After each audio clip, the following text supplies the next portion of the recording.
துபாயில வேலை செஞ்சுட்டு வந்த நபர் திடீர்னு மாரடைப்பு ஏற்பட்டு உயிரிழந்து அவருடைய உடல் இப்போ சொந்த கிராமத்துக்கு கொண்டு வரப்பட்ட நிலையில அமைச்சர்கள் அவருடைய உடலுக்கு இறுதி மரியாதையை செலுத்தியிருக்காங்க.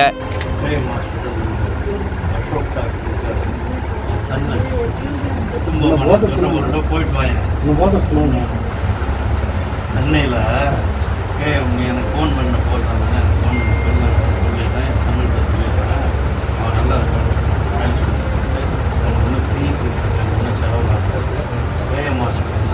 இறந்தவருடைய 1 வயது மகனுக்கு வலிப்பு நோய் இருக்கிறதாகவும் அதுக்கு உதவி செய்யணும்னு இறந்தவருடைய மனைவி கோரிக்கை விடுக்க தன்னுடைய மகன் மருத்துவர் தான் ₹1 செலவில்லாம மருத்துவ செலவை தான் ஏத்துக்கிறேன் அப்படின்னு அமைச்சர் பொன்முடி உறுதியளிச்சிருக்காரு. வாங்க இதை பத்தி விரிவா இந்த வீடியோல பார்க்கலாம். விழுப்புரம் மாவட்டம் சிறுவந்தாடு பகுதியை சேர்ந்தவர் ஷாதிக் பாஷா. இவர் துபாயில வேலை செஞ்சுட்டு வந்த நிலையில கடந்த 11ஆம் தேதி மாரடைப்பு ஏற்பட்டு உயிரிழந்ததா தெரிவிக்கப்பட்டிருந்தது. இதை தொடர்ந்து இவருடைய உடலை சொந்த ஊருக்கு கொண்டு வரணும் அப்படின்னு குடும்பத்தார்கள் தமிழக அரசுக்கு கோரிக்கை விடுத்திருந்த நிலையில அவருடைய உடல் சொந்த கிராமத்துக்கு கொண்டு வரப்பட்டு இறுதி அஞ்சலிக்காக வைக்கப்பட்டிருந்திருக்கு.